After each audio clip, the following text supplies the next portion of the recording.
আসলে এখানের মধ্যে যে বিষয়টা হয়েছে এটা সম্পূর্ণ একটা ভুল বুঝাবুঝি। এটা হচ্ছে আপনার আমরা দুই বন্ধু শ্রাবণ, আমি আমার বন্ধু শ্রাবণ। মূলত অনেক দিন যাবত আমরা কন্টেন্ট ক্রিয়েট করে মানে আসতেছি। আমরা যখন ক্লাস অনার্সে ফার্স্টে যখন পড়ি তখন থেকে ওর সাথে আমার সম্পর্ক পরিচিত। তো তখন থেকে আবেগের বসে কখনো কখনো হালকা পাতলা টিকটক, তারপর ফেসবুক কন্টেন্ট ক্রিয়েট এগুলো আমরা করতাম আর কি। তো অনেক ভিডিও করছি, মোটামুটি ভাইরাল হয়েছে।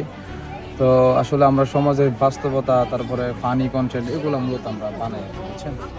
তো আমরা সমাজের মধ্যে দেখি যে যাদের একটু অর্থনৈতিক তারা একটু মোটামুটি ভালো আছে, তাদের ক্ষেত্রে বন্ধু বান্ধব একটা হাইপটা থাকে বেশি, তাকে গুরুত্ব দেয় বেশি, ঠিক আছে। তো আমি একটা বিয়েতে গিয়েছি, সেখানে এমন একটা জিনিস আমার কাছে লাগছে, মনে হয়েছে এমন একটা সাপোর্ট করছে।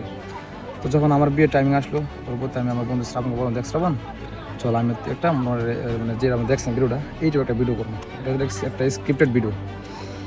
তো পরবর্তীতে কথা মোতাবেক, স্ক্রিপ্ট মোতাবেক আমি ওরা ধাক্কা দিয়ে তোলার পরবর্তীতে ও সুন্দর একটা স্মাইলিং মাধ্যমে এটা ভিডিও শেষ করছে। তো এটা পাবলিক এমনভাবে নিছে যেটা মানে অনেকটা রিয়েল ভাবতেছে। আসলে বিষয়টা হচ্ছে এটা কি তুলে ধরার চেষ্টা করছেন? টাকা যার আছে সমাজ তাকে হাইপ করে, সমাজ তাকে হাইলাইট করে। আর যার টাকা নাই দেখবেন সে মানে যত ভালোই হোক তার কোনো দাম নাই।